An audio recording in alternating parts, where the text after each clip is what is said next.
Hello everyone. Pag-usapan natin ang tungkol sa water pollution. Bilang mga PCO, kailangan natin makabisa ano ang tungkol sa water pollution. Siyempre, una-una, dapat malaman natin ang mga categories ng water pollution at siyempre, ang mga categories ng water pollution ay pwedeng tatlo. Pwede nating sambitin na ito yung ating point source of pollution. So meron tayo po diyang point source. Meron din po tayong tinatawag na non-point source. Ang non-point source ay kabaliktaran ng point source na ang ibig sabihin ay pwede mangyari na lumawak ang pollution sa ating mga katubigan dahil pinalawak ito ng halimbawa ulan. Ang point source naman ay usually sa ating mga end of pipe. Mas madali silang makontrol dahil nasa mga pipe lamang ito. Pwede natin silang makapture. Ang pinakamahirap sa lahat ng pollution ay yung ating groundwater. Medyo malalim na pag-aaral, kailangan mas accurate at masyado expensive para masolusyonan po ito. Ang water pollution ay mangyayari, maapektuhan nito ang ating water quality. So kapag meron tayong pollution issues, kakaroon po dyan ng issue na din sa water quality. Kaya ang gagawin natin, masiguro natin yung ah, tubig matanggalan ng ating mga pollutants. Ano ba ang mga common pollutants na makaka-contaminate o makaka-apekto sa water quality? Well, iba't ibang klasing pollutant ang pwedeng tingnan. Siyempre, titingnan mo kung ang pollutant na to, pag-usapan natin halimbawa sa wastewater. Anong mga pwedeng pollutant ang nasa wastewater? Isa sa lagi mong titingnan dito ay yung mga pollutants na nangailangan ng oxygen. So there are um, pollutants like bacteria na nangailangan ng oxygen para i-biodegrade yung ating mga organic matter. So yung oxygen na to, mayroong analysis tayong ginagawa dyan, yung consumption ng oxygen in the form of BOD, biochemical oxygen demand. So the amount of oxygen that can be consumed by the bacteria to stabilize the organic matter.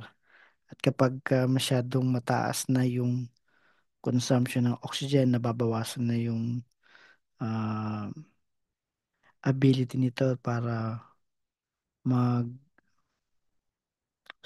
ng aquatic life. Pag masyadong mataas na ang BOD, pwede nang mag-induce ito na tinatawag natin na dead zone. So, hindi na siya makakatulong sa mga aquatic life. Ang wastewater din ay meron din po itong mga nutrients na pwedeng mapasama gaya ng mga nitrogen in a form of nitrate, ganyan din ang phosphate.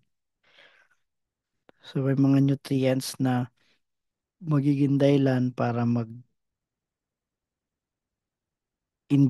ng algal bloom or in the context of eutrophication. Yung dumadami ang mga plant-like organisms sa tubig. Halimbawa, yung mga water lily, dumadami sila. Yung mga algae, dumadami sila ng dumadami dyan dahil sa rich in nutrients. Ang wastewater din, posible na meron ding pollutants na pwedeng mag-cause ng disease. Yan ang mahirap dito. Like, yung ating mga waterborne diseases dahil sa mga certain bacteria. So, kailangan ang mga pollutants na yan sa ating wastewater, especially yung mga microorganism, matanggal talaga natin yan dyan. Ang pollutants pa pwedeng makasama din yung ating mga metals, yung mga ginagamit tayong mga chemicals na makaka-apekto din sa quality ng tubig pag ito ay present. O yung ating mga metals, yung ating mga acids, etc. Meron din tayong mga pollutants na solid items, yung ating mga solid waste. Napapasama din sa tubig yan. So, kailangan natin tanggalin yan sa tubig kasi lalo magkukos po yan ng ng pagbaba ng quality ng tubig. Then will result to water pollution. So para prevent ang water pollution sa ating mga katubigan, meron tayo ngayon sa ating bansa na tinatawag natin na Philippine Clean Water Act of 2004. At ito yung RA number 9275. So dahil dyan, na malaking tulong na hindi magkaroon ng sobrang pollution issue sa tubig para din ma-improve yung quality ng tubig natin. Nag-i-invest din tayo sa mga technology. So the technology will play more important role sa ating uh, pollution prevention. Kaya lang yung mga technology ay medyo may mga luma or old, meron ding mga new. Very common sa atin na technology yung septic system. Yan yung ating mga three-chamber septic tank. Pero ang iba hindi na efficient yan dahil ano ba naman ang process involved dyan kung three hollow chambers. So meron din tayong mga sewerage system. So, meron tayong sewerage. Lalo sa munisipyo po ito. Sa city or municipality. Para maiwasan ang mga issue sa ating katubigan, meron tayong sewerage. At minsan meron tayong um, technology pa on-site ng mga wastewater treatment plant. So malaking bagay sa atin itong mga technology para mag-prevent ang mga water pollution issues.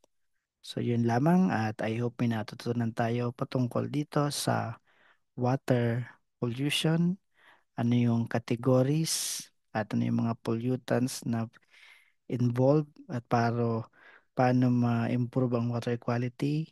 Meron tayong legal requirements at meron din tayong mga technology na pwedeng pagpilian. So yun lamang at thank you very much for listening.